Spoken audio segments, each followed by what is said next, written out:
pivotal role in building organizations and transforming them by scaling the people function in fast-paced ones like Flipkart and Airtel before joining Unifor. He specializes in HR strategy, change management, and talent acquisition. With his expertise in organizational design and development, he is passionate about coaching and learning. Next, we have Kalul Chakraborty, APAC Head, Talent Acquisition at Quest Global. Mr. Chakraborty brings over 30 years of experience in HR business partnering, strategic HR, and social accountability. He excels in setting up new businesses, managing mergers, and driving performance and change management. With his focus on talent acquisition, retention, and organizational design, he is a leader in leadership development, policy development, and technology integration. Next, we have Vibhu Goenka, Vice President at EXL Analytics, an experienced analytics and data science professional with over 9 years of expertise in strategic consulting, statistical modeling, and machine learning. Currently, a business leader in the banking and financial services domain with a strong focus on marketing and risk analytics. Vibhu has tackled complex challenges such as customer engagement, cross-sell and upsell models, recommender systems, multi-touch attribution, credit line optimization, digital analytics, and productizing analytical solutions. And he's even trained our GMP batch during our case study sessions. Next, our final panelist, Mehak Kapoor, Assistant Vice President, GenPact, one of our very own, an XLRI alumni, a leader with expertise in HR business partnering, people analytics, and talent management across organizations like Aon, Airtel, and Ascens. Passionate about social causes like civil rights, social action, economic empowerment, and poverty alleviation. Together, they bring an incredible wealth of knowledge, experience, and passion to our discussion. The shared vision is rooted in the belief that the quality of workforces will determine the future of organizations in the midst of our innovative disruptions. So next, I pass on the mic to my co-host, Anukriti. All right, I'll stay at it. We will start today's panel discussion with the first question for the floor. So to our esteemed guests, I would like to ask, would they like to tell us about their journey in the industry, while also briefly shedding light on any key trends that they believe are going to be disruptive in the coming future?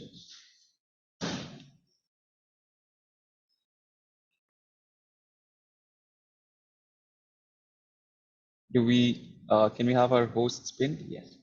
Welcome, Mr. Anurag. Welcome, Vibhu.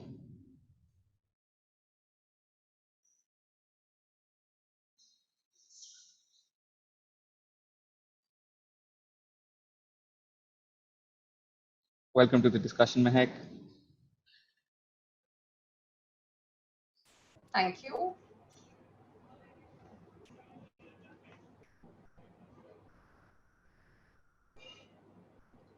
Welcome, Mr. Karul. And with that, I think we have our panelists on call.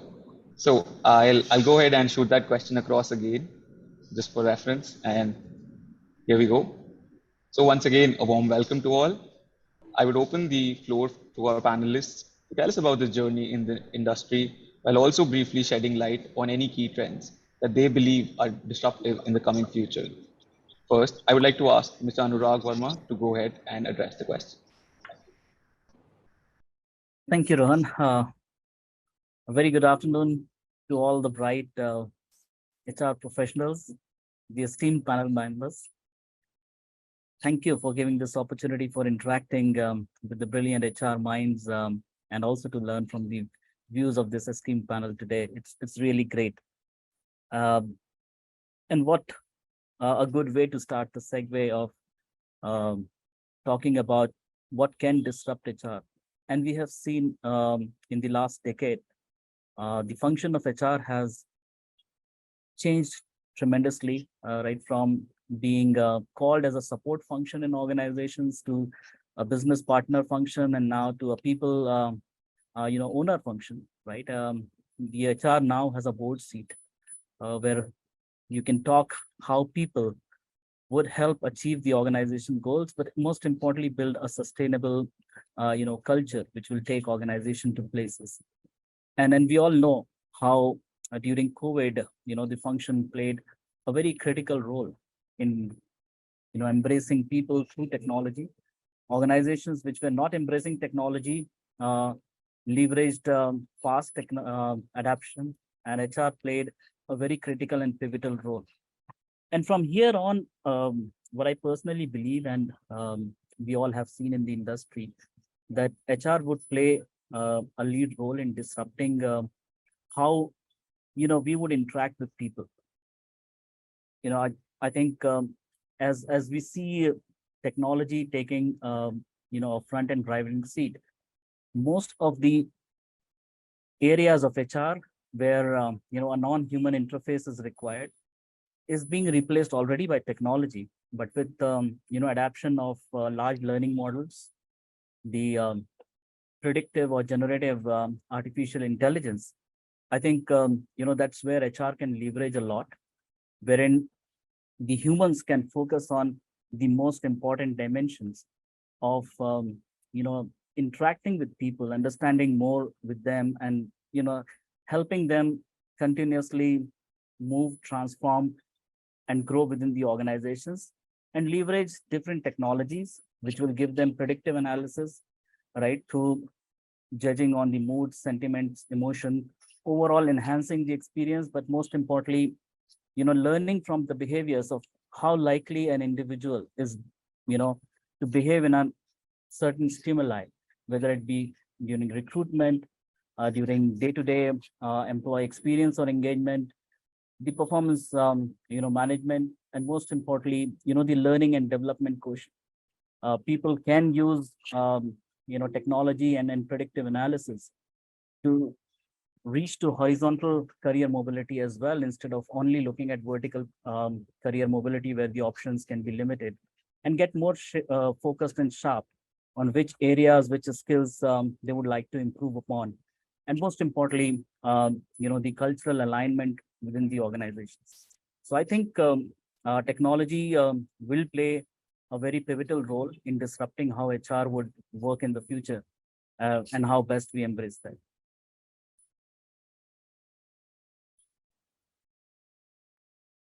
Thank you for that insightful answer. I'll pass on the mic next to Mr. Kalol Chakraborty to go ahead and share his insights. Sure, Ron. I think thanks for that great introduction, I think I would say. And really excited to talk to all of you. I think when we see young, bright minds and, lightens up the day. So I am really happy interacting with all of you and all the distinguished panels, and hope I would take away some of the things maybe by end of this session. So I think I'm looking forward to it. Just to give you a quick introduction about myself, as you rightly said, been into the industry for more than 2-3 decades now, specifically into product engineering services, which is my area of concern, which I look into, right? Which is little different than the IT or other areas, right? Which generally other industries which we have right now, and uh, worked on HR, resource management, and talent acquisition perspective. Uh, so coming back to your question around what disruptions we see right in future. So I have segmented this into two perspective. One is from a business leader perspective, right?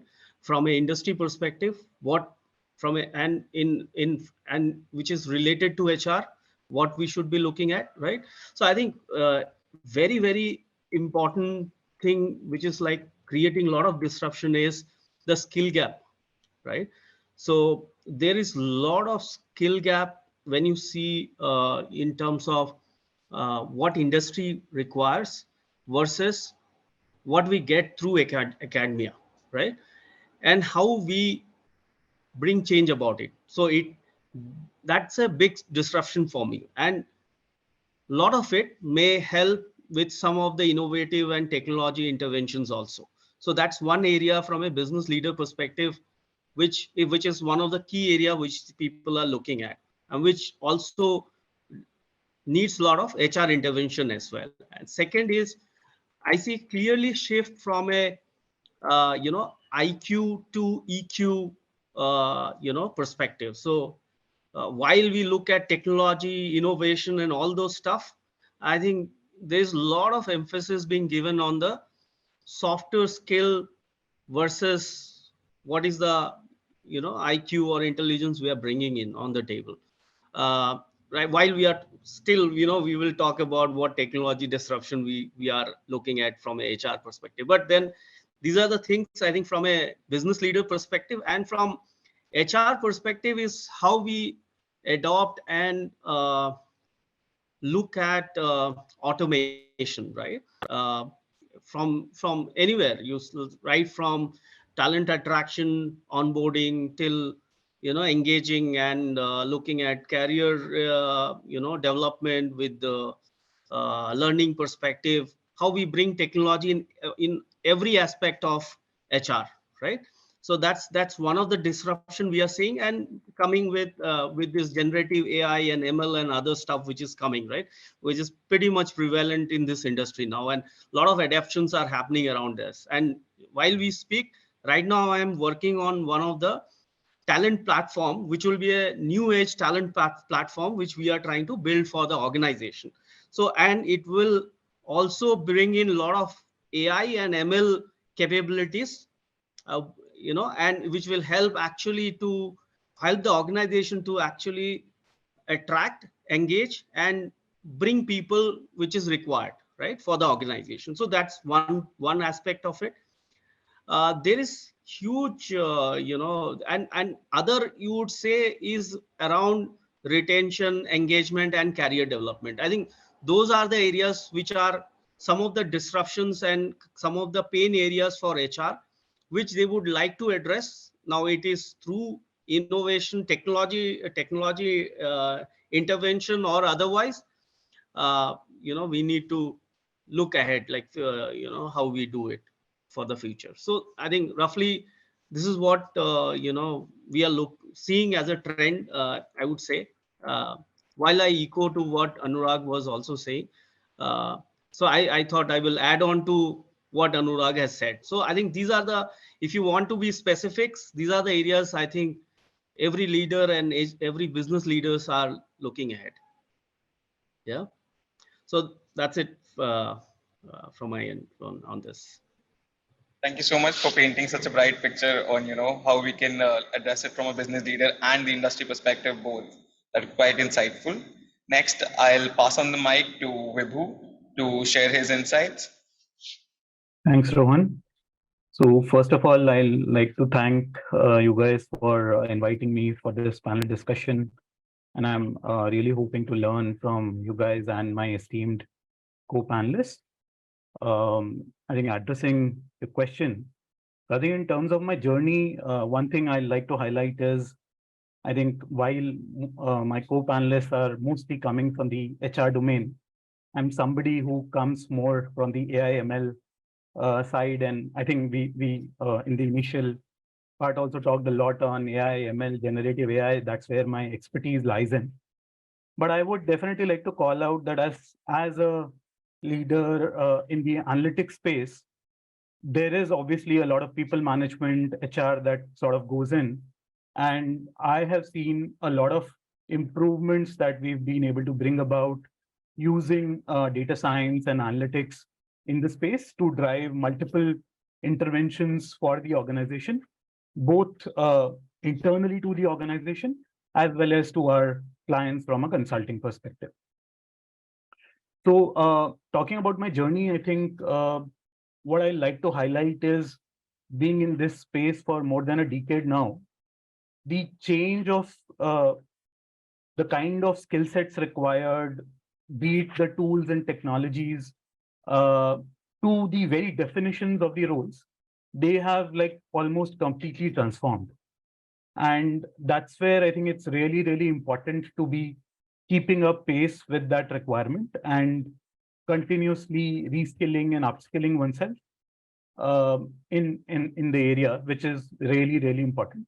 And I believe that some of the disruptive trends, if I were to call out, more from a analytics and data science perspective, which can be further leveraged on the HR side also, would be things like, let's say, augmented analytics and automated machine learning, wherein while this area was very limited to a certain set of particularly skilled individuals in this area, now things are getting much more democratized, where almost any member of the organization is able to utilize analytics and machine learning techniques to be driving innovation and change. Given you have a lot of these techniques wherein you have automation of end-to-end model building and creation, right? That being said, I think all of us need to be really cognizant of uh, trends around data privacy and ethics, explainability of these solutions, which is also really, really important. So I think all of us have heard on the concerns around data privacy and ethical use of data.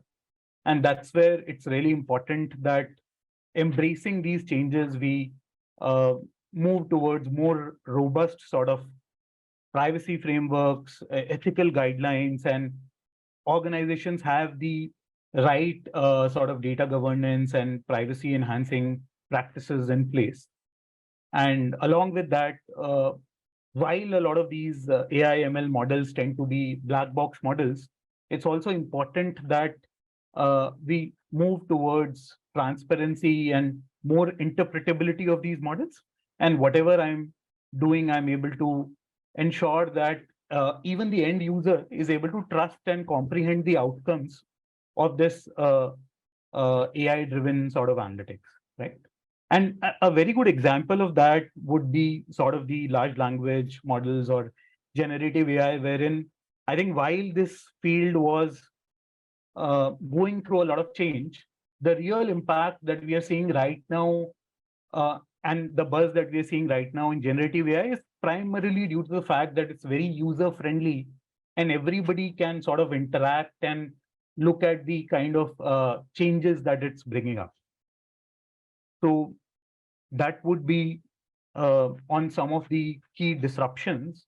And then just to sort of add on to it from a HR perspective, I think some of the changes that I'm really seeing making an impact, I would say, are towards sort of bringing a lot of efficiencies into processes around, let's say, recruitment, right? So earlier, my HR team would need to go through each and every candidate resume to be screening the top X resumes for a particular role.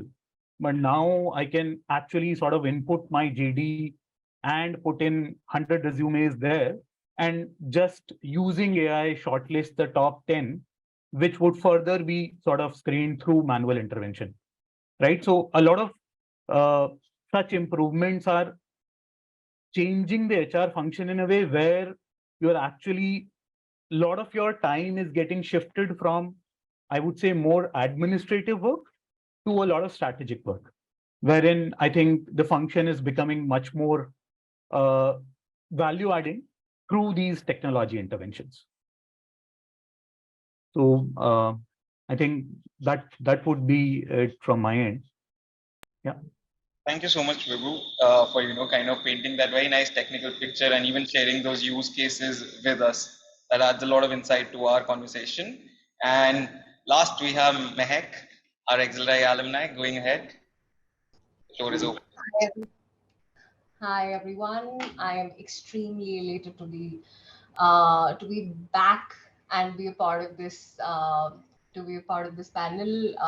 3 years ago, I was sitting in the only difference is 3 years ago we used to sit in one room, one Audi, and everybody would be present in the room rather than all of us sitting in our own locations as we are sitting right now. So that's the biggest disruption that has happened. Thank you so much for inviting me. It's always a pleasure to be back, uh, delivering any sort of lecture and being in any sort of connect with the batch. It's extremely happy about that. Talking about the disruption that has happened in the industry over the past, I would say, 8 years that I have seen the industry, is primarily, I started with analytics, and initially just give me a second. My battery is low. Just give me 1 second. I'm so sorry.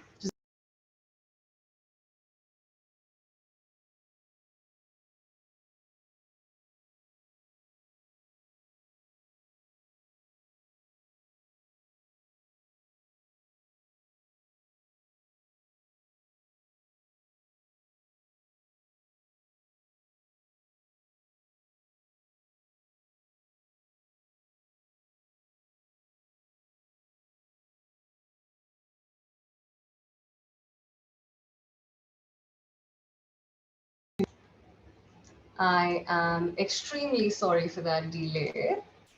Okay, I'm back. So one of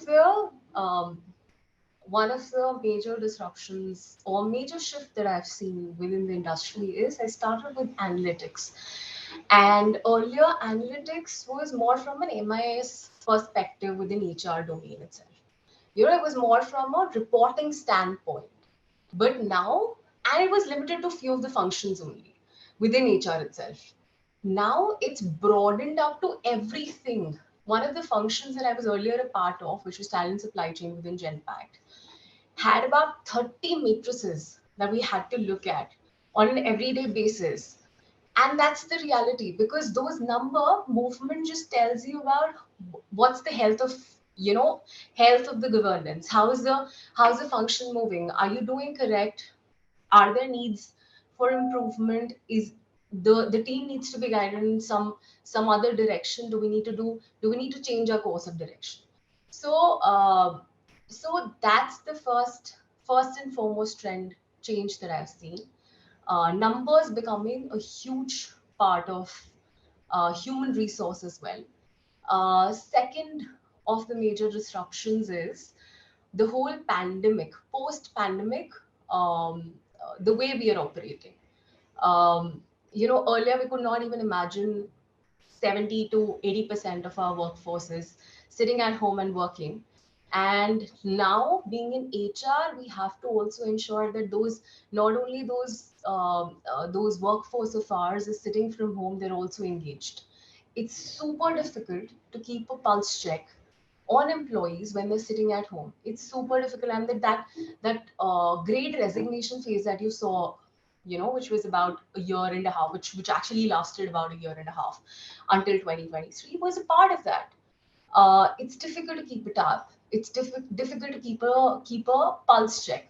The third is the change in the priority of the workforce. The priority of the workforce has right now become, you know, work-life balance as well, which was earlier missing somewhere in millennials. The Gen Zs coming to the work are bringing that work culture, which is very much needed and very much appreciated as well. So life beyond work is also become super important and super critical. The fourth one, and which all of our esteemed panelists have spoken about, is generative AI. The trends, the kind of one example that I would quote you right now is within our organization, within the launch of ChatGPT, within the launch of ChatGPT, which got launched in November 2020, in November 2022, January 2023, we had modules of learning which were available to all employees. And right now it has been mandated for all employees to go and undergo those generative AI modules, just from a basic understanding. From when we started, corporates or MNCs would have started within India or even abroad. About 40 years ago, this whole concept of technology and technological advancements in each and every section of the job would have been very bleak. Nobody would have thought that tech would become become such an integral part that even today in HR, all of the HR panelists have spoken about how important and how critical is generative AI and how is it changing the whole world, and how all of the organizations are actually striving towards making their whole organization very tech friendly, very tech capable also. So those are the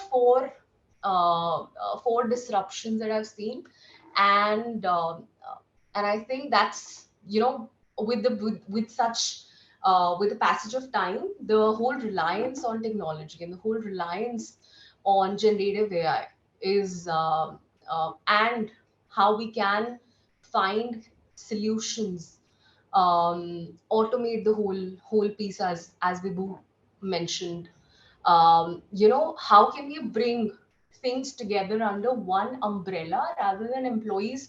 Even today we have about 100 tools for employees to navigate through, right? Bringing everything together under one umbrella, that the employee just does not have to navigate the whole tool, rather just type one text, this is what I want to do, and the chatbot takes you to that place, and you don't need to navigate the whole website. Just click on that whole one piece that you need to do and get done with it. Those are the kind of disruptions that we are seeing right now, and will continue. So the whole mindset that our batches need to right now have, and our whole this GMP batch needs to have right now is, how can you guys become more um, design thinking? How can you incline yourself towards design thinking to be able to generate, think of use cases, how can you apply generative AI in all of those use cases, be it even if you belong to supply chain management. All of the students here are now going to be human resource management students, right? Somebody would be from manufacturing background, somebody will be from IT background. So thinking about different use cases, and thinking in advance, speaking to your alums and talking, understanding what's happening in the industry, what is the biggest problem, how can you solve for it. You guys have right now ample amount of time. You've just started the session. There's huge amount of time that you have to think about these things. We are even launching these kind of, group think kind of programs in our organization, where we are asking employees to, how can, if I belong to banking and capital markets vertical, we're asking employees to go through the ChatGPT model, tell us how can we make BCM, banking and capital markets, how can we improve our whole operations using the whole generative AI pieces. And we're asking people to submit their use cases, and whosoever does the best job at it, we're also rewarding them, also giving them projects like that. So those are the kind of things that that the batch needs to, focus upon right now.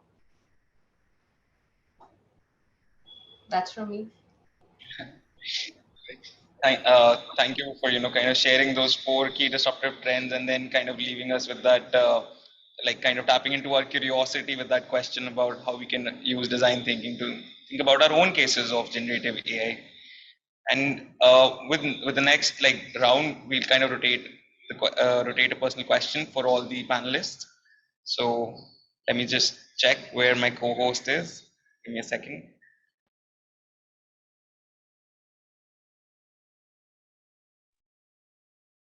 Hi, hi everyone. I hope I'm loud and clear.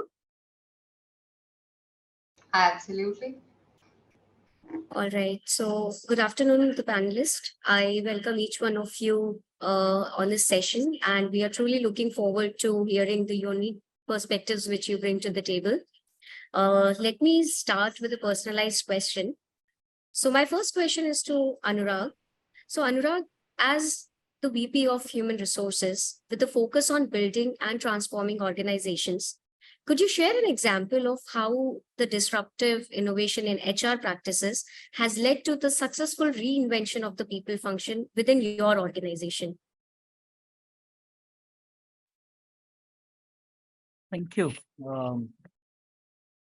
And a very important question related with the topic, and most importantly, related with how HR has been transforming, and I'm sure each one of the panelists and all the HR fraternity would agree, or would in some point of time would have used these in their organizations as well. I think the first big thing which has created a disruption is how the HR professionals have started using technology in HR, right? In sort of their day-to-day working, right? The HR systems have been there for long, but I think in the last 5 years plus, the use of HR system to actually unleash their full potential and use the right tools in sort of making the HR professionals free, I would say, from the non-value adding work of HR, right? Otherwise, they were more involved in sort of handling, very simple queries, right? It might sound in like how, for young kids, when we say that there was a time where, you would have to wait on a mobile, sorry, on a phone to put an STD call or a trunk call, and you would get connected. And for them who have not even seen that, right, and who are working on mobile or pads, it seems to them that, oh, but how would they live, right? And similar would be the situations when you will join the organizations and you would say, hey, how can people who are working on Excel sheets or very anarchic HR systems? But I think the way we have transformed in the last 5 years has been big. And on top of it, important was how Vibhu was also talking, the sort of analytics layer, right? Because when you have a large data, right, or even in a structured data that you have put in on the system, the challenge was from HR on how to use it, right? How to sort of bring insights from it to the business that, okay, I've seen those discussions where the business leaders will say, great, a lot of data, but what do we understand from it, right?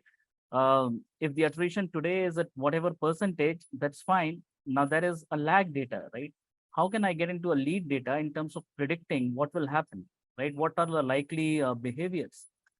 And also the other area which we have seen a tremendous use case, and again, Vibhu covered that, has been on the recruitment front, right? Because otherwise, most of the HR, I would say the tools or the application tracking systems were there, right? But again, the keywords were all used manual, right? It was left to a recruiter's judgment in terms of how they would, get CVs. Now today, not very costly, but there are great tools which sit on top of your ATS and would exactly do, putting what Mehak was talking about is on the design hat, right? Now, the role of a recruiter is getting into what exactly I want, right? There will be, again, multiple dimensions written, in a JD, and people are also smart, by the way, right? They know what a job description would be, and they sort of try to make CVs, which catch those keywords and beat the ATS. Now, what these tools and we have, and I've used some of those in my current and past organizations as well, where they specifically look at the words, looking at the language, natural language processing, or the tonal emotion analysis of word sentiments to gather insights. Also, when we talk about diversity in workplace, right, the first and foremost is to removing the biases, either a recruiter biases or a hiring manager biases. That's where these tools work very well, wherein you just these days, and we are using a lot of those, that we mask the name first to the the hiring manager, that you look at, this is the profile, this is the skill set, from where they are coming is irrelevant, right? Or whether it makes sense for you or not. The second layer which is happening is and it's at a very early stage in most of the systems, but There are systems which give recruiters the probing questions that they need to ask, right? Many times it happens that recruiter is, fairly young or starting their career, so they don't know the right question and they're in a hurry to sort of, when they've got a resume shortlist, to move ahead into that next level. And this gives them the questions, the right questions to ask, and then use that. The step forward has been taken during COVID is that everything, when it went video, right, the video is also being monitored. There are tools, on your job interview wherein you can observe the, the emotions going through in a video call. And that helps a recruiter a lot, right? In terms of gauging where the body language, the attention is, shifting and where they can probe more. So I think there are different, tools which have been used in technology front, I would say. The other area I will definitely like to touch upon, where technology disruption is helped us considerably using the cutting edge tools, has been on performance management, right? Because the performance conversations which happen are really intense and deep. And, if we get into a mode wherein it's not the milestone, say, a half yearly or annual check-in, but if every sort of, and then we encourage, in my current past organizations also had done a lot on that we encourage the managers to have conversations, just pure simple conversations, and then put the summary out in a text or even in a voice format these days, right? You have to just speak out what you had discussed, and then it will get translated into the language, the machine learns. Now, what happens is it synthesizes, right, and gives you a deep analysis in where the observations, the gaps of the expectations are, or where the synergies are, right? And on top of it, if you put the expectations of what is needed from the role, or what can be the likely roles an individual can do, because many times people, when they are working in fast-paced today's organization, they want to grow how fast the organization is growing. And then we all know there is a limitation of a vertical growth, right? You can only upgrade yourself. But if you go into look at even horizontal mobility, right? In terms of taking different roles within HR, if I want to talk, you may start as a recruiter, you can move into, HR business partnering, or, the HR operations side, or HR analytics, but each requires a different skill set, right? And you have to constantly learn. But how do you get those insights? Sometimes managers lack because of their, immaturity, or, the lack of understanding of alternate opportunities within the organization.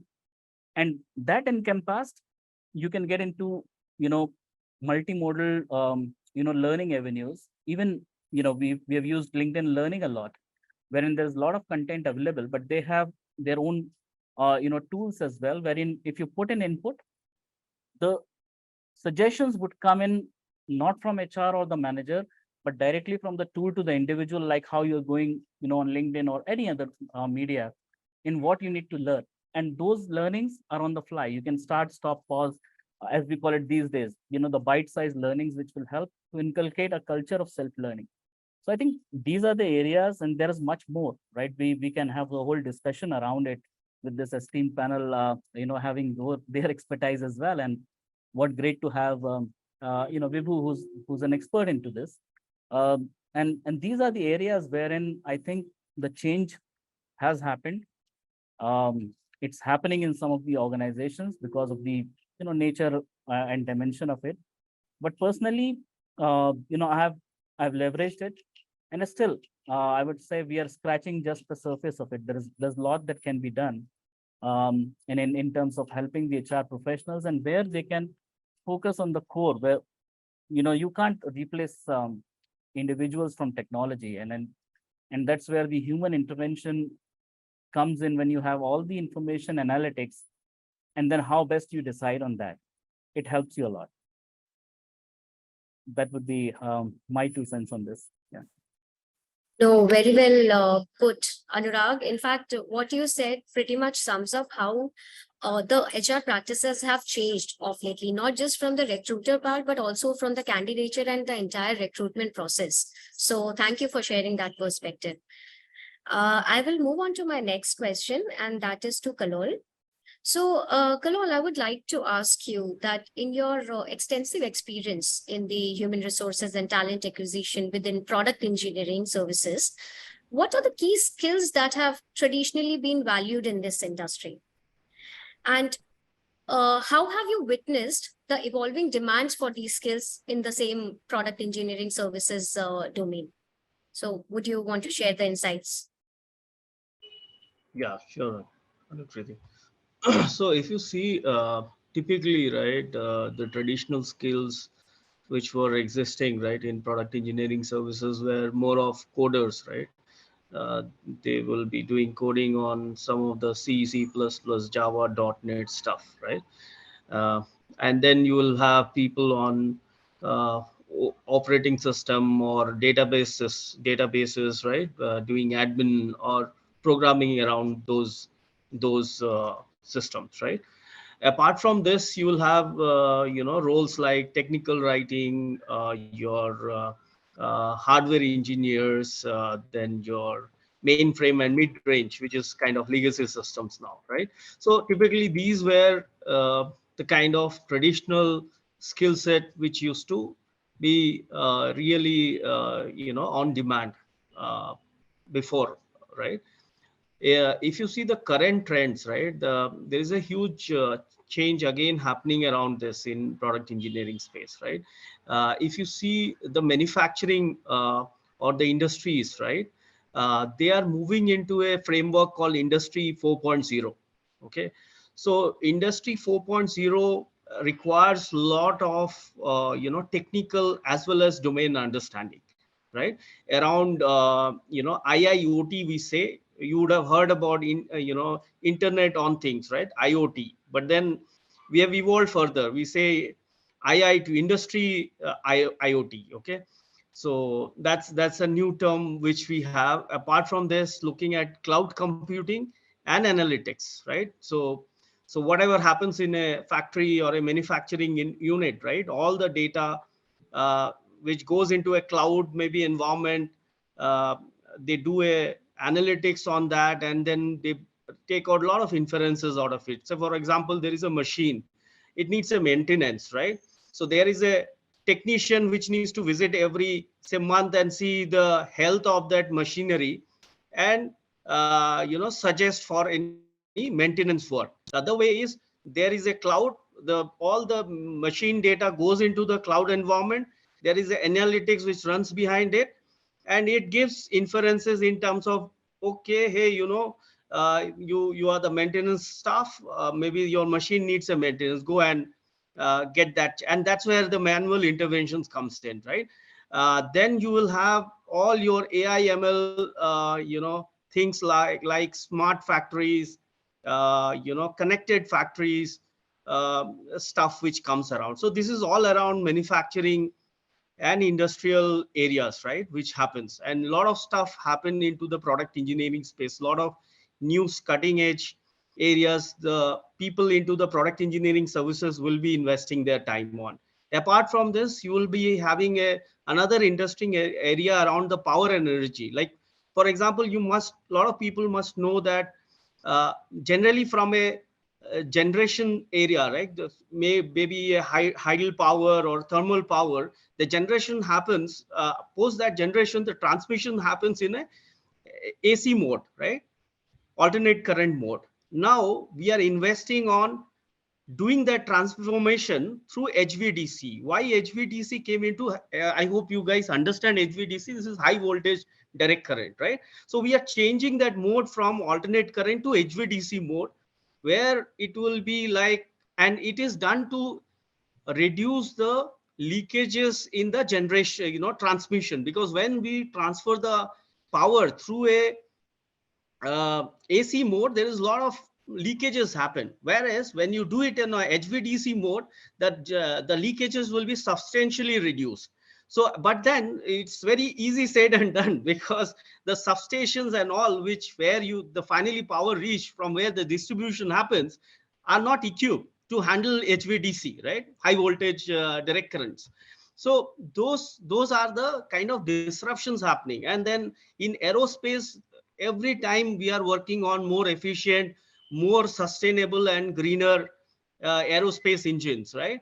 So I can't, because of the confidentiality issue, I can't give you the, people who are working behind it, but there are a lot of companies, the aerospace OEMs, which manufacture aerospace engines, are working on greener and more efficient engines, right?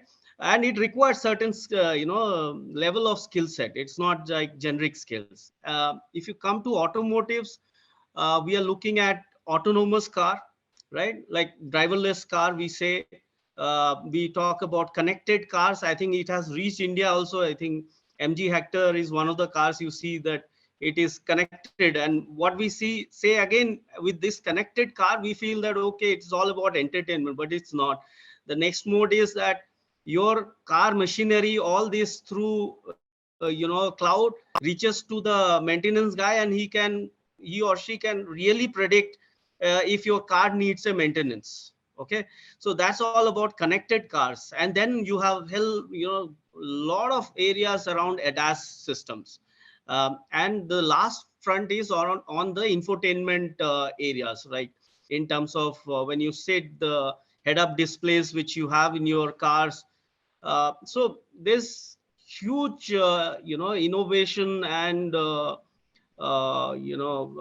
disruptions around this. There are areas around multi mode of how the power is generated for the motors for automotives also. That is also like with the hydrogen, electric, from a traditional fossil fuels, to reduce that dependency on that, right? So there's a lot of work happening around that also. So that's a kind of disruptions we are looking from an industry standpoint in product engineering services. And there is obviously other areas like in the high-tech space, in the software digital space, where you see a lot of happening around, quantum computing and other stuff. So, and on around robotics and all those areas, right? So there's lot of things happening, if you ask, and it requires certain set of skill set. It's not just with regular skill we will be able to do. It would need some level of specializations. It is not about putting your hands in too many things. So that's the overall outlook, I would say, in product engineering space, and it's pretty exciting to be Thank you. in this space. Yeah, thank you. Thank you for sharing that, Kalol. I'll probably move on to my next question, and that is to Mehek. So, Mehek, as a senior HR leader at Genpact, we all know that Genpact has been a renowned global professional services firm. So how do you feel has the disruptive innovation in human resources has transformed the way you have approached the talent development, employee engagement, and organizational culture? So all these three areas, I'll talk about them separately, individually. So talent development, when it comes to talent development, it has two sections within itself, which is, first is your whole training process, and the second becomes your performance evaluation, and then accordingly the development plans for the employees, right? When it comes to training, most of the innovation that has been in the past 1 decade, in I think that one function which has undergone the most innovation or disruption due to innovation is training. 10 years ago, the whole training, the word training was connotated to this whole classroom trainings itself. Now it's as Anurag mentioned, the small bits, the small smart cards that you can do, that you can train yourself upon at any point in time from anywhere. So training has also become customized to the way the generation is becoming. We have limited time. We want to do stuff at our own pace, as well as whenever we feel like. It's like 5 minute read. I just have 5 minutes in the morning. So you have a smart card for 5 minutes, and you just read that, and you learn about what's happening in the industry, or you upskill yourself. So training, and one of the it's not disruption, but it's the need of the hour, which is learning, unlearning, then learning and unlearning. That has become like a continuous trend. Like in the past 10 years that I have seen the whole industry, it has, and not just industry, the whole corporate structure, it has become super dynamic. So you have to be super dynamic, and your training needs also need to be similarly super customized to your dynamic needs that the organization has. Secondly is the performance evaluation, performance management pieces.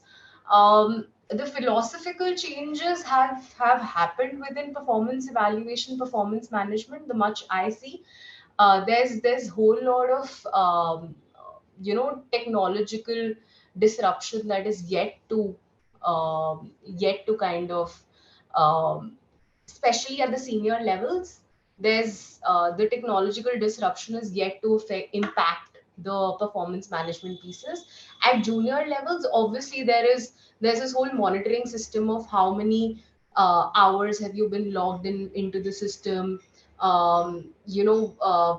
for if there was an overtime, etc. All of that has been linked within the technological platforms. But with generative AI, one of the possibilities that I see is, uh, even when I'm speaking, I'm also thinking, how will that be possible? But one of the areas that needs to get kind of touched upon is performance evaluation, performance, and accordingly the development plans. Right now, all of us, most of the organizations try and do the max that we can. Quarterly reviews have started happening rather than annual reviews. The goals have been made very smart. They also get updated as per time.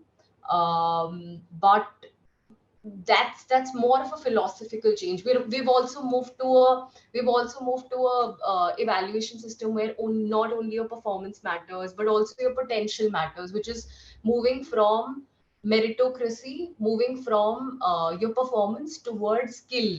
What is a skill that you're bringing to the table, and you get paid according to the skill set. India is still a little behind in those terms. And the whole framework kind of, there needs to be some kind of advancement, so that the whole tedious process that it is as of yet becomes into a lesser tedious and a lesser cumbersome process. Then you spoke about organization culture, which is employee engagement and organization culture, right? Employee engagement with, as I mentioned earlier as well, with half of your organization working from home, engagement is one piece, which has become extremely important as well as extremely difficult. Your tools, there's a lot of advancement in the terms that there used to be only one annual survey or max to max biannual survey of employees to check how are they doing. Now it's a constant mood pulse check, right? There are organizations which have moodometers on an everyday basis. They check your mood, how are you doing, right? Then there are other organizations which have more of a pulse check, which is on a standard timeline basis, 3 month, 6 month, 9 month, 12 month timeline basis. The chatbot asks you questions and checks on your health, on how you're doing and what are the areas that you need to improve upon. One such tool is in Fedo that we also have in our system. We also have in our organization, and it has it is super helpful in identifying what are our key areas that the whole organization, from an organization perspective, from a vertical perspective, from a client perspective, where are what are those areas from a manager perspective also. What is my team feeling about my management? How are they feeling about my leadership? What are the areas that they want me to improve upon? And that's like real time feedback that you're getting, and confidential as well. So that has changed in the terms of employee engagement. But That's in the terms of employee engagement mapping as to where is the pulse check. However, the whole employee engagement now it's like the whole world. Earlier it used to be only fun Fridays. It was limited to fun Fridays. It was limited to the interactions that you used to do in office. Now it has become like the whole gamut of how you treating the employees, the whole employee experience in each and every bit uh, that you're giving to the employees. That has become employee engagement, and it's not just about some one activity that you've done within office. Now it's about on a constant basis, how you interacting with them, how you keeping them engaged, motivated, all of that. And everything has become now so much interlinked. Like talent development is so much interlinked to employee engagement. If you keep your employees engaged, if you keep your employees trained, developed, they're any which way is going to be engaged within the organization. If you also, one of the critical areas that I see has seen improvement upon is, earlier the reliance on external talent within organizations used to be huge. Now the reliance on internal talent is has been extremely motivated, promoted within organizations, and it's across industry that I'm seeing the trend right now. You know for any demand that we have, 45% of it is fulfilled internally, which means if I have 50,000 openings within 1 year, 45% of it I try and fulfill via my own employees. And there's this whole talent supply chain function which is working at the background to ensure that this is happening, the end to end is meeting.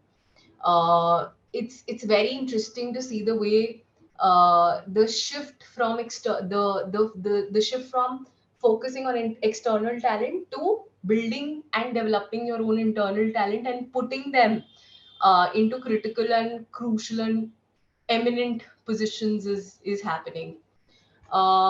Then on from the perspective of organization culture, um, uh, again, Gen Z coming to the table. A few of you as well would be Gen Zs, so all of you coming to the table is changing the game, is literally changing the whole game of, now earlier nobody would ask you. I have an 8 hour job. Nobody within India, it was not the culture of asking if you have to go beyond 8 hours as well. Now it's becoming like a trend. Sorry, my 8 hours are over. I'm not going to work beyond this. You paid me for this much. So that is becoming like a trend. So the organization culture also has to be in tandem with that. And that's a good change that is bringing up. So so a whole lot has changed from where I joined the workforce in 2014 to 2023. I see huge changes, huge changes. Thank you, Meher. And I like how you decided to take up each of the segments separately, because the approaches and the impact on all of these are very different from one another. So thank you for sharing your insights. Rohan, over to you for the next question.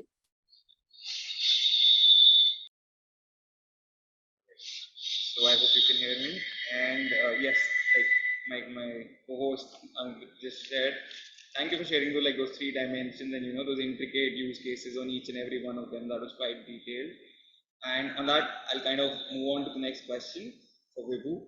So Vibhu, as a leader in the analytics and data science field, how do you foster a culture of innovation and experimentation within your team itself? Like, do you kind of ask them to explore disruptive ideas and even kind of using that as a means to deliver tangible business value for your clients? Sure.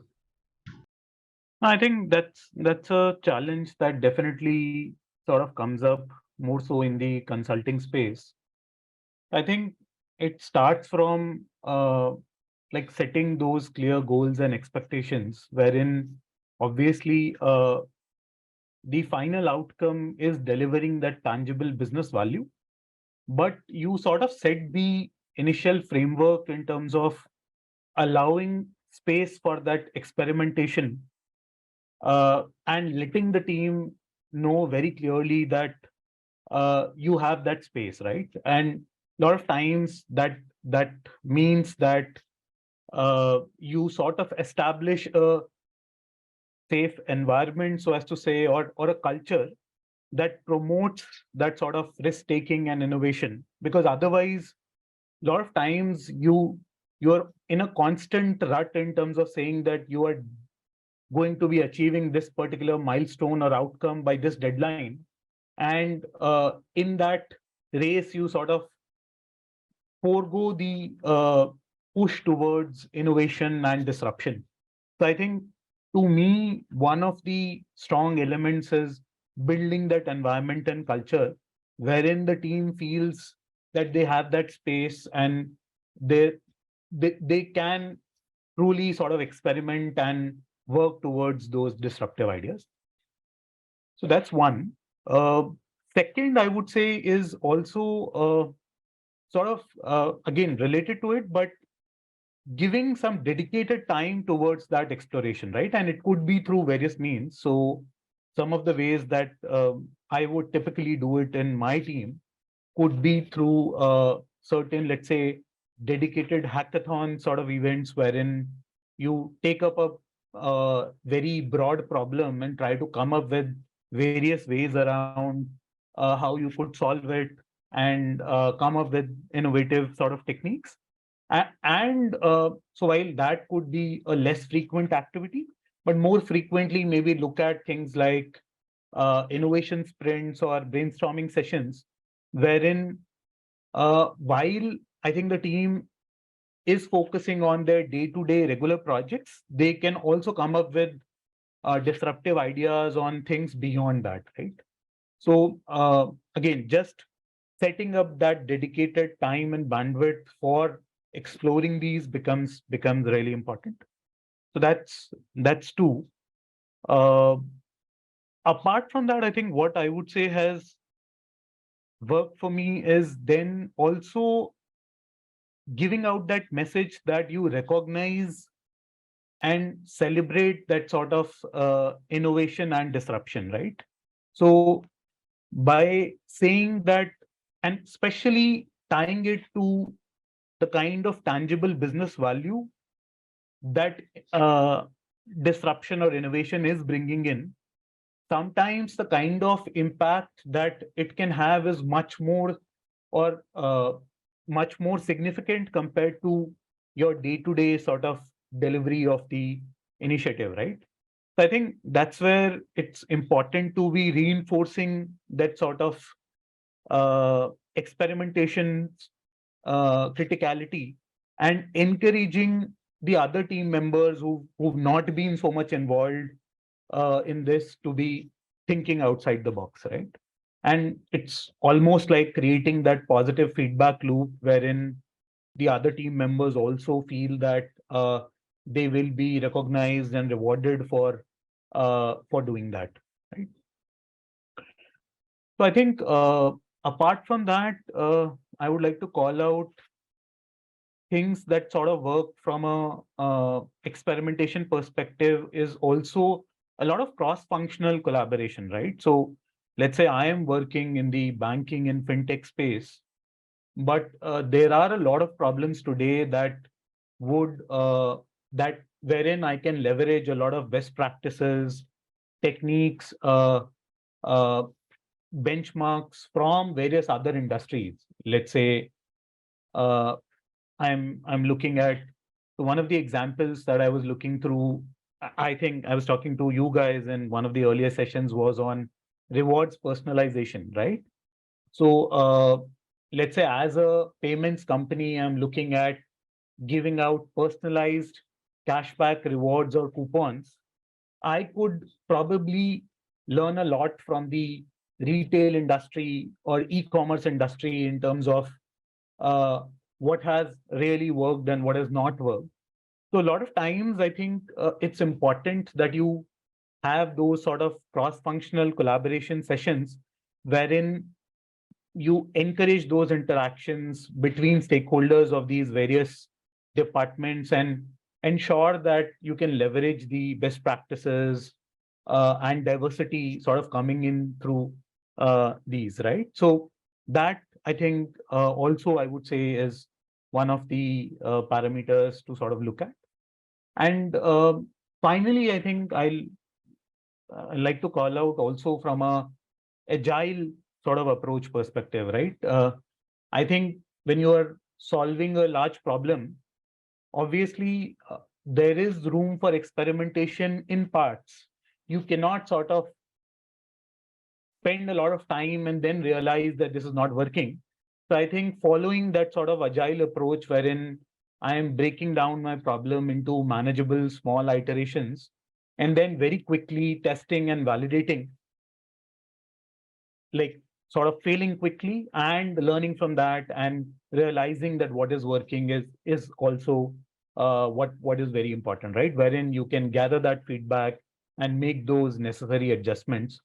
And I think the idea there is that it not only sort of facilitates that additional room for innovation, but also keeps your focus on the final outcome or tangible result that you are aiming to get, right? So I think that becomes also really, really critical. And finally, I would like to say, like to anything, leading by example sort of becomes very critical, right? Wherein you share your personal experiences in terms of what has worked in a particular situation, how you did sort of try and maybe not succeed on each and everything in terms of those innovative ideas, but how it overall led to creation of that impact and making the team realize that that is the additional edge that they can bring to their initiatives and client projects in terms of adding that value. So I think I'll just keep it brief and wrap it there. Yeah. Thank you so much, Raghu. I would say it wasn't like, not exactly brief. You shared, like, you answered very well in terms of how we can talk about, experimentation, offering them space, and then even tying it up with, how it offers us, a collaborative step in terms of offering cases and, solutions to other customers as well, and how it kind of delivers value in different clients and customers. And then even the agile perspective of how you keep on moving, taking those small steps, experimenting, and coming back to the drawing board again. Thank you so much for kind of tying that up so beautifully together. Now we'll kind of step into the first question for the panel discussion. All right, here we go. And this is related to the culture of learning. So in the face of increasing automation and potential for human replacement, how are like senior leaders and organizations, fostering a culture of continuous learning, reskilling and upskilling to prepare the workforce for this future that we are looking forward to?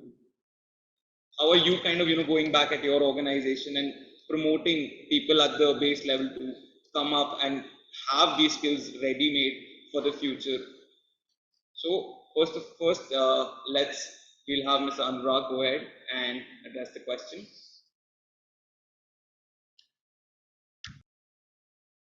Well, yeah,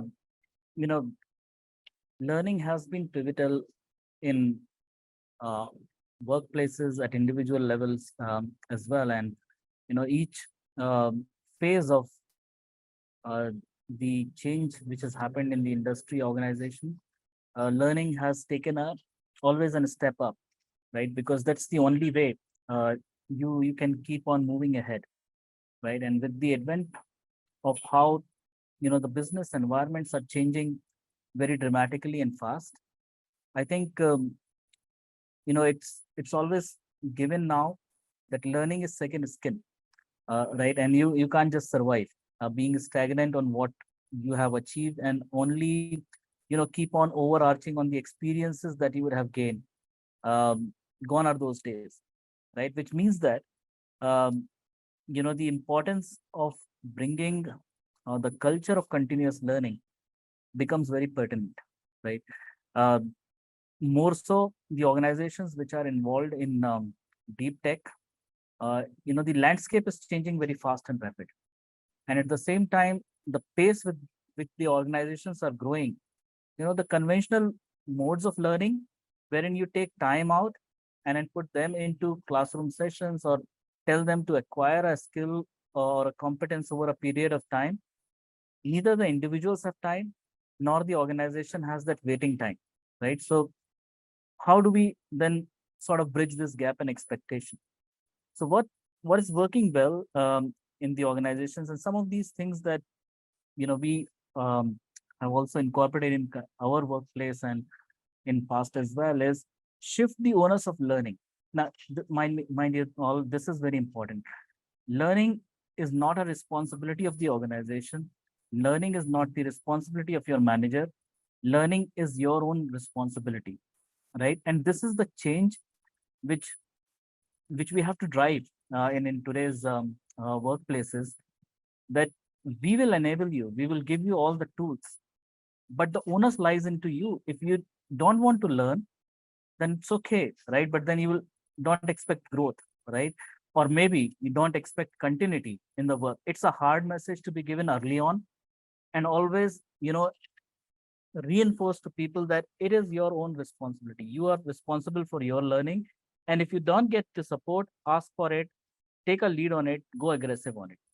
Now, once that shift is made towards continuous learning, the second is giving them tools, right? Giving them opportunities, giving them those insights, because they themselves may not be knowing that. And that's where both the sort of engagement of the people manager becomes very important, because that is the point of contact which is happening almost on an hourly basis, right?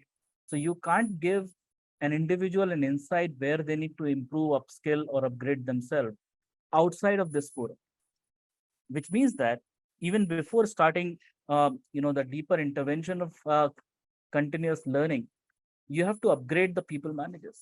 Now, when I say that, it's not leaders, it's people managers at times are also young. They're also acquiring skills, right? They're also acquiring leadership traits. And that's where we need to sort of fast track them, that how efficient they can become as people managers, and have those, quality times with their teams to tell them that, this is where I can help you, right? As a more moving from a manager to a coach approach, as we call it, giving them the early tools of how they can adapt, becoming as a coach, giving their teams the areas and avenues, and how organization can augment and support is investing in the right technology, right? Investing in the right avenues, which will give opportunities for bite-sized learnings. Then also gamify, right? Everybody these days, is hooked upon social media, right? And wants to be on the leaderboard in whatever phase they would be. So gamify the learning, celebrate those short successes, right? I've got a certification, or I've just completed a course, right? And it gets posted. You get more likes. Oh, great. And then that encourages an individual to learn more. Reward those behaviors, right? And in some of the organization here as well, we have a point based, right? Every certification, or a program or a video that you watch, you get some points on it, and at the end of the year you can redeem those points. It can be anything, right? Sometimes it's monetary, sometimes again investing on your learning. And also, not limiting the learning within the organizational domains, which is important, which anyways you will drive. But if I want to learn photography, why not, right? We will encourage you to do that, because what's happening through that is you are again inculcating that behavior that you want to constantly learn and upgrade, right? And through that, when you are driving them to say acquire, say, an advanced technology, which is important for them to upgrade, the people are already ready to embrace that. And with the right interventions, you can make that happen. But I would say still, this is it an early stage, right? There is a lot of work happening there, but it's a journey of transformation, because organizations conventionally were looking at training development as a function, you know um, and building blocks on that, and still being an organization leader, manager driven activity, or an HR related intervention, to moving into individual focus, getting people into more coaches and giving them the right technology and avenues and sort of tools, and most importantly, a culture which will foster learning into organizations. But that's where the future trend is. Thank you. Thank you so much for kind of having that end-to-end ideology about how we can kind of really go back and implement the gamifying solution, reward points, everything. Like, it was very well summed up. And next, I'll pass on the mic to Mr. Kalol to address the question. Yeah, Arun, I had some issue with technical issue. I couldn't hear your question well. I think I had some issue with the video as well. Not a problem. I'll go back and so the question again at you. And what we can do is we can have one of the other panelists address it, so you can have a few minutes. Or is that okay? Yeah, Arun, you can go ahead. No issues. Sure, sure. So we're talking about the culture of learning, and we're talking about how in the face of increasing automation and potential for replacing human resources, how are senior leaders and organizations fostering a culture of continuous learning, reskilling, and upskilling to prepare the workforces for the future?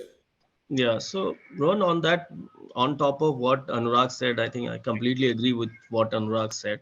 And some of it is absolutely correct, that it has to be people driven and not organization driven behavior standpoint. But then as leaders, right, and when we are into a technology organization, there are some, scenarios where employees get stuck, right, and would need some help from the organization standpoint. I think two bit which I would add to what Anurag has said is, one, we need to definitely have a strong technical university within the within the organization. I think most of the organizations which are doing good, right, specifically in the R&D and product engineering space, because that's the domain I've been so far, it's not easy, it's not easy. And as Anurag said, things goes absolute very quick, right? So we need to really reinvent all the time, right? While individual is doing at their own level, organization also needs to invest, right, and invest on things like technical university or a incubation center for domains, areas where the people can come in based on their interest and their keenness towards learning and develop themselves. So that is one. Second is something which has to be more policy driven, right?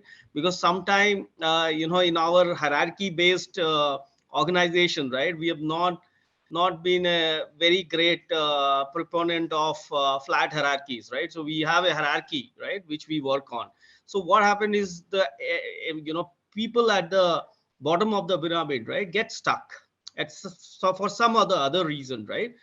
To be fair with them, right, I think we need to have policy around mobility and career path point of view, like how and it has to be institutionalized, right, so that nobody can no managers can skip it, right? So there has to be a clear cut strong something. Yeah, I know it's not good top down, but there has to be for these things, right, a top down approach where we have a very strong policy around mobility and career path, where we really give a lot of freedom to individuals also to choose their career path within the organization and not restrict them within a particular pockets. And it happens, right, when I said you are working in automotive, then, and even if you are a very amazing developer who can do something in aerospace, but they won't allow you to go there because they are comfortable with you, right, with the current setup. So in that kind of scenarios, right, so if you have a very strong policies around mobility and career development, right, that will further leverage from a organization or a leader standpoint, like business leader standpoint, to make a organization more friendly in terms of upskilling and reskilling. Otherwise, we will leave everything to the employee, and then it may be too much for an employee to really cope up to these changes. So those are the two cents from my side, Rohan. Thank you so much, sir. The idea of, kind of how having that university sort of culture about learning, and then again, the policy change, in terms of career and like, especially mobility was the keyword I think I picked up on. That, Yeah, so mobility is basically about location changes, right, or any other flexibility which the right. employees I are think looking at, right? wherein you It can be mentioned, like what Mac has touched upon, work from home, or other aspect, right? and So I think it was even the example that you had mentioned, that the employees should have a freedom to kind of choose if they want to move in from, one function to another, and yeah, offer their expertise in another absolutely, field. So that was like a pretty, like, on point example, and there should be policy supporting that as well. So next, absolutely. we'll have Mehak address the question. Uh, I think Anurag and Kalol have so deeply touched upon the topic. Just adding 2 cents that I have. I completely agree with the whole point of um, the as I've spoken about it earlier as well. The whole training pieces, the whole learning has moved to online setup. One additional view that I have still is, it's great that we've moved, and I'm a promoter of moving entire learning process to virtual systems. But I still feel that even with the disruption that has happened, there's still the trainings which happen in classrooms for some of the softer aspects cannot be replaced by the disruptions that have happened. And I'm sure everybody agrees with me on those areas, and all of you also. If let's say tomorrow I move your entire batch to a virtual mode, which your predecessors, the batch of 21 or the batch of 22 had to go through, they still feel that there was huge lack of peer-to-peer learning that these guys could have done, which they missed upon. um, Even though I'm huge promoter for the bit-sized learning piece, but one of the things that I would still want us to hold on with us is the old school learning systems for some of the softer aspects, for some of the leadership skills, for some of the peer-to-peer learning skills that we need from classroom coaching. um, and then, talking about um, the how's my organization kind of doing the upskilling in such a time. What we do is, uh, we upskill. It's an open forum for anybody to raise hand to say that, I am sitting in X domain and I want to upskill myself and move to a Y domain, which is a higher order skill set. And we provide them with that. Along with that, there comes a caveat that since you've already been trained on a higher order skill set, within 90 days we will also move you to a higher order skill set job, and we will also give you increment, because you were earlier doing a very simple skill, and now you're moving to a higher skill set, a more complex job. Hence, you'll be paid according to what I would have hired from the market. That's one thing that we're doing. We're also trying to elevate our population constantly. We're trying to upskill, as I mentioned, all of these all of these new age generative AI, chat GPT, beat these skill sets like storytelling, executive presence. It's all available for everybody's consumption. And then there are some even the most junior most employee can kind of pick on those trainings and learn him upskill himself with that. Also, there are few of the programs which are customized for high performing talent for them to be able to pick on to the leadership roles. And those programs which are earlier customized in a different way, where it'll be entirely classroom, we've now combined it to classroom plus virtual trainings, so that we have a mix of both. And that has also that has also allowed us to do more such trainings rather than just limit, because online the classroom trainings also come with a cost, with the additional cost. So organizations have limited budgets. So if you can do more with that limited budget, with kind of dividing between online and offline, that helps in tapping on more of the talent. And there's this whole constant agenda within Genpact on digital transformation. Digital transformation is something which is at the heart of everything that we do.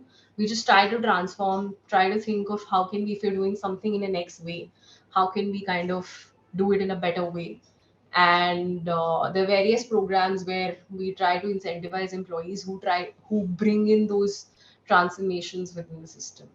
So yeah. Thank you. All right. Sorry, I believe there's a little echo on my side. Just give me a second.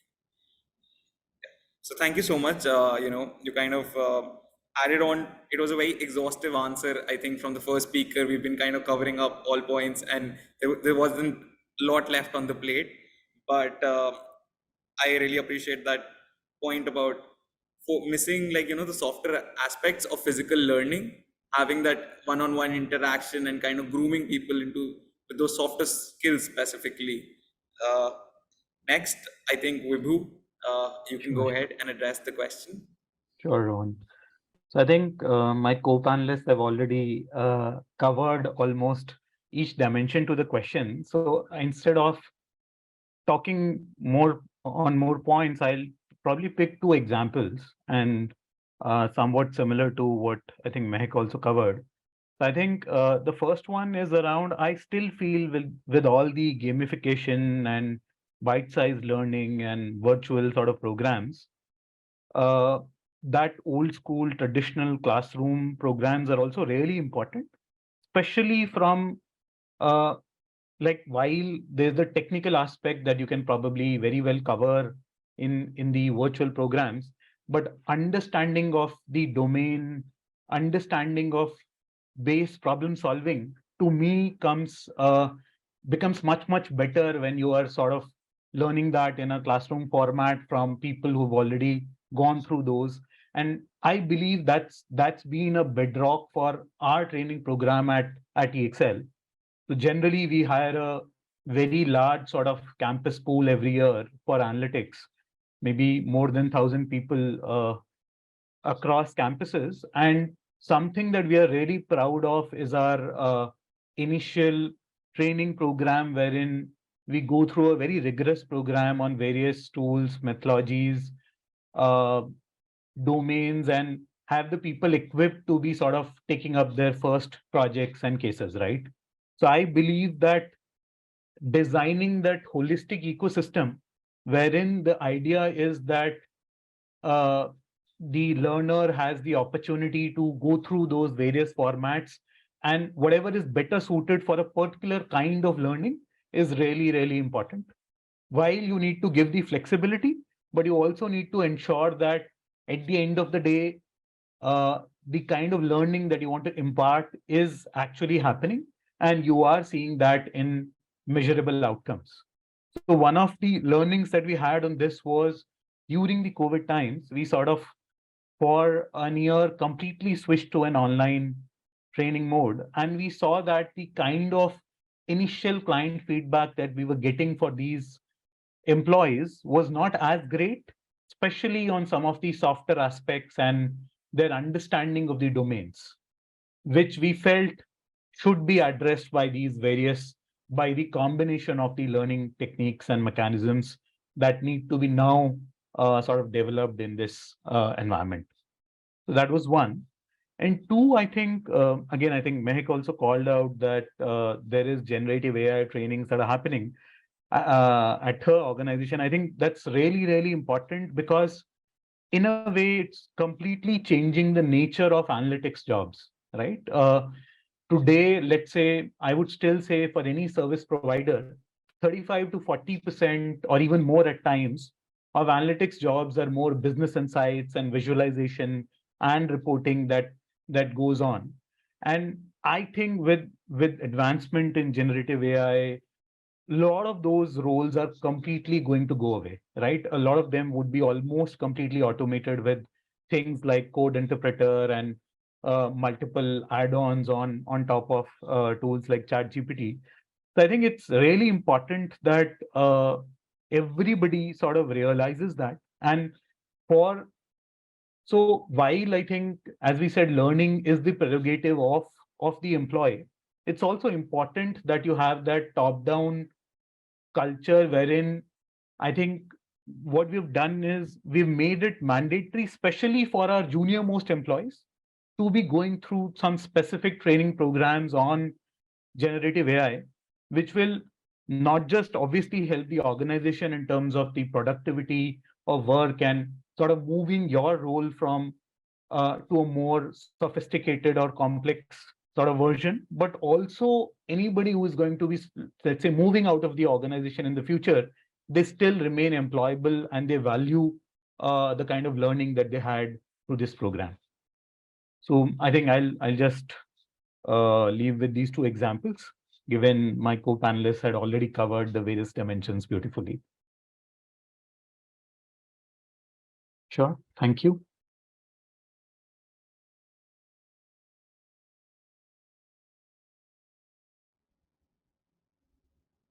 Just a second. I think Priti would be bringing up the next question. She seems to be having a little issue with her mic. Be good. Yeah. Hi. I hope you can hear me. So yeah, I'll probably pose the next question with respect to disruptive innovations versus human resource. So like we are already towards the end of the session, but before that, we wanted to know from each one of you that how can leaders embrace the disruptive innovations while still maintaining the human touch in their roles? And how can they strike a balance between leveraging technology and maintaining the meaningful relationship with employees, candidates, and stakeholders? So we'll start with Mehak probably. Sure. Firstly, I would like to mention that any of these technological disruptions are never, they will never take jobs. They will only kind of bring in more jobs. That's the first mindset that everybody needs to have, be it HR, be it any of the other domains. Um, you know, none of the technological advancement actually takes away job. They just want you to upskill and be able to be to being skilled enough to be able to do that job. And that's where the whole learning unlearning bit comes in the comes in the focus. And that's the reason why everybody needs to keep themselves completely abreast of the changes that are happening to in the industry globally, not just the industry but the corporates within the organizations, be it any organization of any industry. So keeping yourself updated to the whole to the whole changing environment, and then accordingly also adjusting your own skills as per that is the need of the hour. And when it comes to organizations, um, how do we, I'm so sorry, I just missed that question. Can you repeat that question again? I just picked on that one bit, and I just wanted to, kind of say that there is no job that goes away. There are no ram downs that ever happen because of innovation. There's only more jobs and more opportunities that get created. That's first baseline that I want everybody of you, each one of you to have. Now, please, can you repeat the question? Yeah. So the next part of the question was that how the senior leaders can strike a balance between leveraging the technology and still maintaining the meaningful relationships with the employees and the stakeholders. The most important job that a leader does, no innovation can actually change that ever. The most important jobs that we all do, we have clients, be it internal clients, be it external clients. Understanding the need of the client, be it internal, which is your employees in the case of human resources, in the case of human HR team, it's employees, understanding their needs and accordingly acting and bringing in innovation, using that innovation to be able to meet their expectations in a better manner. That's first thing that a leader always thinks upon. And you need to be very connected to the baseline, you need to be very connected to your stakeholders, you need to be, and stakeholders can be your management, stakeholders can be your clients.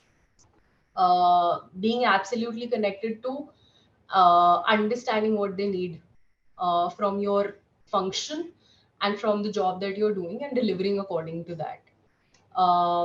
Secondly, uh, the personal, interpersonal relationship that that the leadership brings to the table. That's something that will get changed over the period of time. But that's one piece that will never. Um, for that, you only need a human. Tech can never take that space. EQ becoming extremely important in today's world is because IQ, for once I can rely upon automation, I can rely upon the tools to take upon that, right? But EQ is something that at every level, at an employee's level, at the baseline, workers level, who are working on the system, from there to the higher management to the leadership, everybody needs that. And with the way you cross the ladder, the requirement of EQ kind of changes, in fact gets added upon. There's more and more increasing need of having higher emotional quotient. um, I think those are the two areas that I have at the top of my mind right now.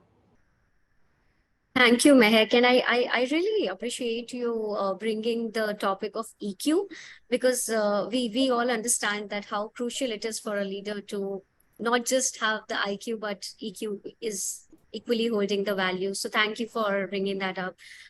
We can move to Anurag. Anurag, what do you think about this question? Well, I think Mahek has summed up very well, right? And all the talks that are going around, right, technology, how machines or artificial intelligence is coming up. Uh, Rest assured, nothing of that replaces humans, right? It is only to support and make humans better and focus on where they should be focusing on, right? But yeah, as we have already spoken, that with that invent, humans have also to get involved. You can't be just doing the same skills which we are doing and in the learning. So that's one thing which each one of you should very clearly understand, and don't get worried about that technology or artificial intelligence or any other large model is replacing human beings or jobs, but jobs will change, right? But in any change that is being driven at this level, right, and there is a lot of anxiety within organizations as well, right? And any technology coming in. Important is how leaders, you know, take it forward within the organization, right? And first and foremost, to me, the leaders, you know, have to move uh, in in sort of, you know, leading and telling people that what's the purpose, right? Now, most often, you know, the vision purpose of an organization is articulated, it's available for people, but seldom the leaders, you know, are taking continuous efforts to align it almost quarter by quarter, meeting by meeting, right? That where we are, you know, aligned towards the larger purpose, right?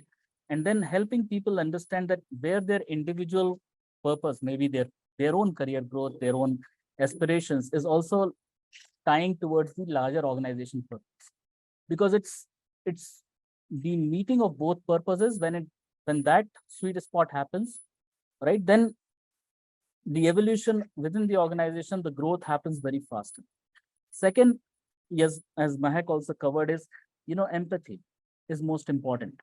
um, all the more important when we are dealing with more, you know, ages of technology these days. So leaders have to cultivate a lot of empathy and emotional intelligence in their leadership practices, understand the needs and emotions of individuals, address them with, you know, a lot of care and understanding, encouraging open communication.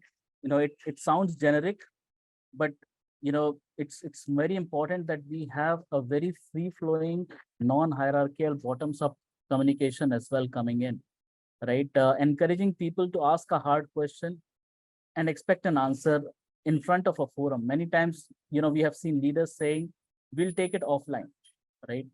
uh, if there is a question which has come up, leaders have to have that, you know, um, that that depth to answer that. Yeah, there will be always confidentiality things which are not to be talked, but, you know, be very open in terms of communication, because that's where it makes or breaks. And last but not the least, you know, leaders have to lead by example, right? And help people understand wherever there is a change or, you know, a new technology coming in, what's in still for them and how this can be taken as an advantage. That's how I would like to sum it up. Thank you, Anurag. We'll move on to Vibhu. What do you have to say about? Sure. Thanks, Anukriti. I think apart from what Mehak and Anurag already covered, I'll just like to add that I think anyways for any technology or AI to be doing well, always a human in the loop is anyways very critical, right? And also there are concerns around multiple concerns around the sort of accuracy or privacy or those concerns. So I think it's important that you have a human in the loop, and that's where, as Mehak and Anurag also called out, that human touch will always remain very, very critical.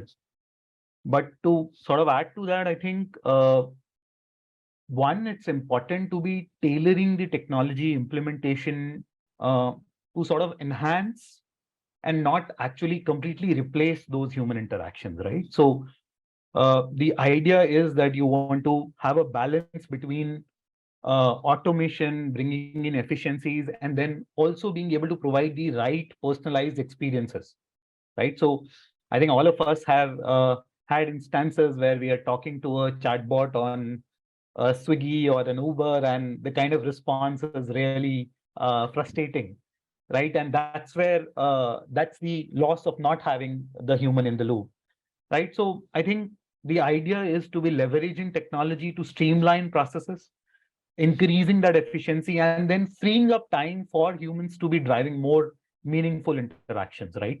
It's not replacing those interactions altogether. I think the second dimension I like to add is listening to all the stakeholders in the ecosystem, right? So I think actively sort of seeking feedback from everybody in the ecosystem, be it employees, prospective candidates joining the organization, clients, and other stakeholders on how technology is impacting their experiences and relationships, and sort of taking that account in terms of guiding your sort of decision making and adjusting that to ensure that you have the best possible interactions which are meaningful enough and which create an impact. So I think, yeah, those are the two dimensions I like to add on. That's very nicely put, Vibhu. Kalol, are you there? You would want to put your insights forward? Yeah, Anugrit. So I think most of the points I think Anurag and Vibhu and Mike has covered. I think I will just pick on similar lines. One is when we lead by example, right? Sometimes we may have to reimagine our role also. So in the new world, we can't consider ourselves as just the head of the function or head of the business, right? Sometimes we may have to think beyond that, because there are multiple or different kind of roles which will evolve when we try to bring in some of these disruptions, and some of the roles, right, which some of the leaders are also playing would change, right? It would require a different kind of role to be performed. So we need to see how we reimagining our own role, right? Second is we need to be catalyst to these changes, right? We need to see how we help the organization and our people, right, better, be it upscaling, rescaling, and all those stuff we spoke about, right, or inculcating the learning behavior. So for that we need to be a catalyst, so that finally we also guide them what is next which they should be approaching. If the current skills are getting obsolete, what they should be looking at, right? And so that's the other aspect. And maybe we may have to experiment ourselves also, right, while we do this. And I think the last bit already Anurag has captured beautifully, is the purpose, right? We have to ensure there is a clearly defined purpose for the individual and from an organization standpoint, so that we give a complete clarity to each and every individuals who are involved in these projects, right? So I think these are the few things which came on top of my mind, which I thought I will put it up here. Thank you, Kalol. And I think after listening to all of you, just I could think of one thing, that it's not about man versus machine, but it is man plus machine. So both have to go hand in hand. So thank you for sharing your insights. Yeah. I think we can now start with the Q&A. We have few students who want to ask you the questions. So Rohit, I think you have a question, and please unmute yourself and go ahead with your question. Yeah, thanks, Anukriti. Am I audible? Yes, you are. Please go ahead. Yeah. So my question is to Vibhu. Hi, Vibhu. So that you mentioned about the use of AI and analytics in HR these days. So at the framework or policy level in the organizations, have companies started exploring the use cases and setting up those frameworks where the company can inculcate these tools and the use cases into the day-to-day functioning, specifically with respect to the HR department? Yeah. Right. No, I think as I think the other co-panelists also covered, I definitely feel that while different organizations are at a different stage of maturity in terms of getting these use cases to life, however, I think everybody is sort of on that journey, and a lot of the organizations have actually already benefited a lot from sort of productionizing these sort of use cases, right? So as I said, like right from talent acquisition in terms of, let's say, looking at screening of candidates to monitoring the kind of performance during the interview, to sort of capturing all the text that was spoken out by the candidate, and then being able to further analyze that, I think these are use cases which are already productionized,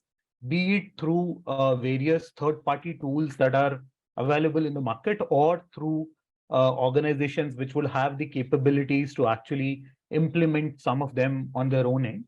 But I think as we covered, like right from talent management to performance management of the employees to training and development being made more simple, more customized, right? So I think one area that I feel is sort of not as explored, but is more picking up is on trainings becoming more and more customized, right? Depending on what were your responses to a particular module, a particular section on of the training, the further sections of the training will be customized to that rather than having a training which is same across the segment of employees or the organization.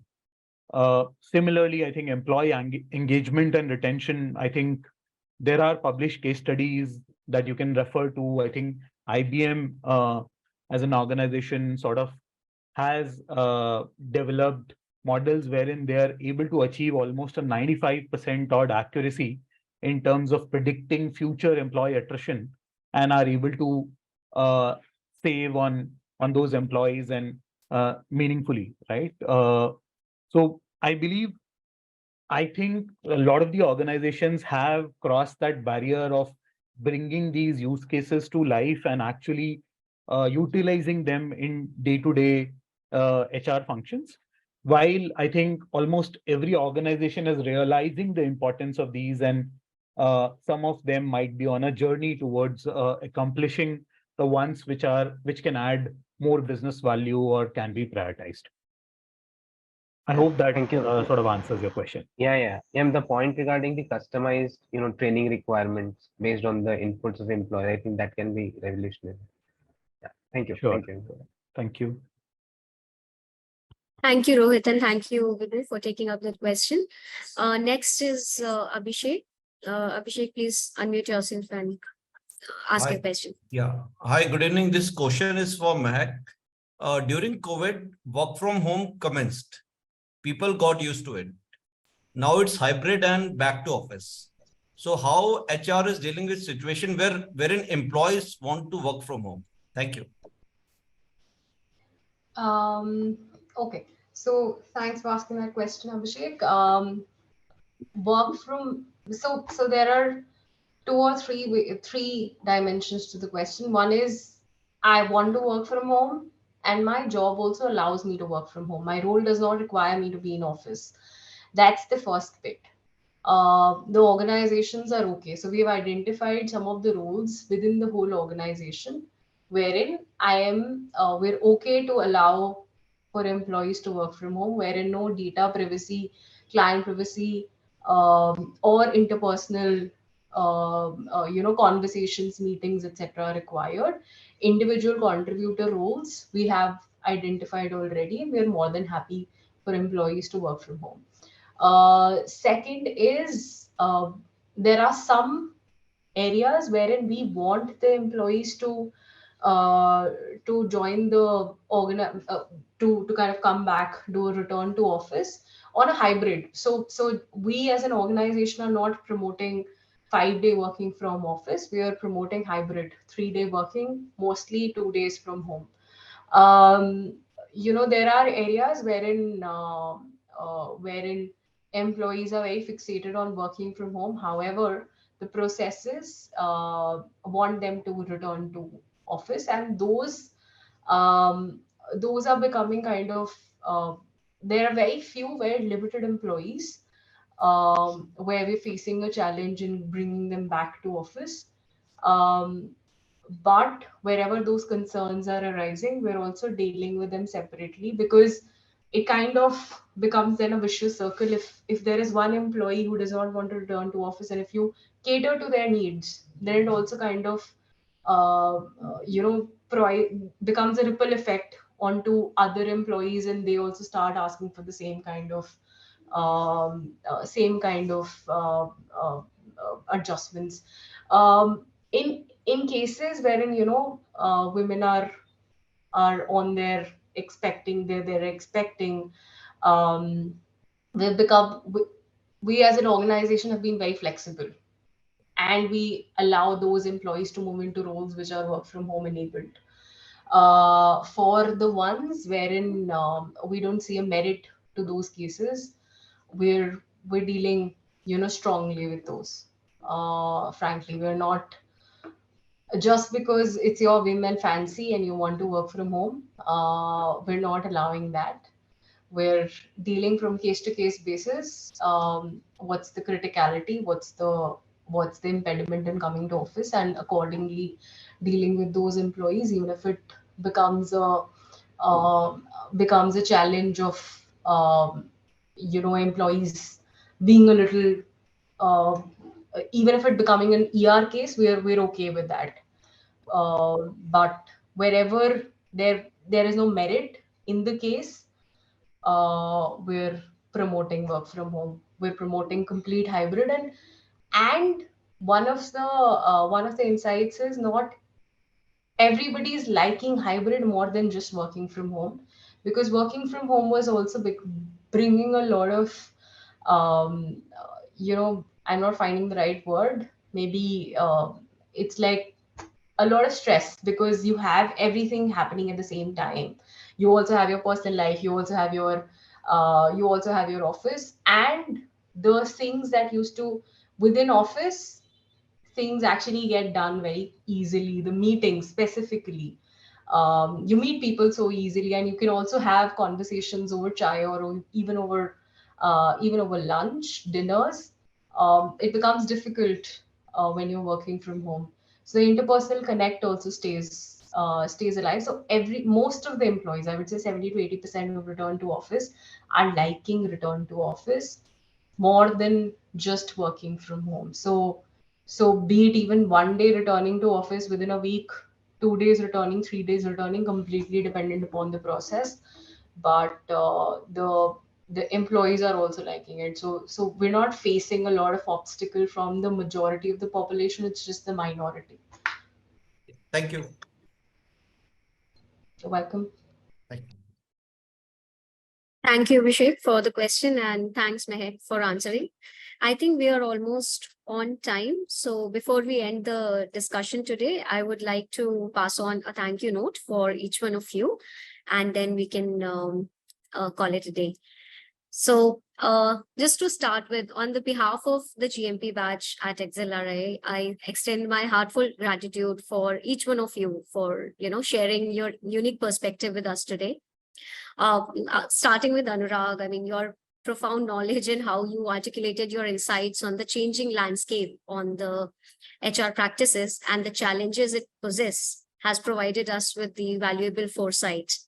Mehak, coming to you, your emphasis on the significance of aligning skills with the organization's structure, employee engagement, and I see that you have put a note on the diversity. All of this, I think, has struck a chord with each one of us in the audience.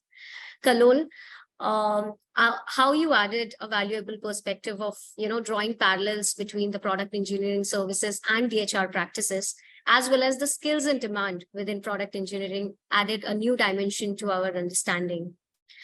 Coming to Vibhu, I mean, your perspective and experience about the data science impacts and how it impacts the HR practices, and how the things have changed of late due to the emerging significance on data and the automations has expanded our understanding of the evolving demands of the industry.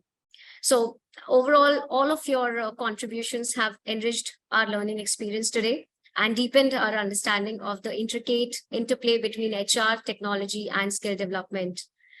Lastly, I would want to sincerely thank all my participants here. And thank you again, Vibhu, Anurag, Mehak, and Kalol for sharing your views and vision with us. It was really our pleasure to have you among us today. Thank you. Thank you to all. It was really great pleasure to interact and learn from the insights of the esteemed panel and each one of you. Wishing you all the success. Thank you so much. Have a good day. Thank you. Thank you. Thank you.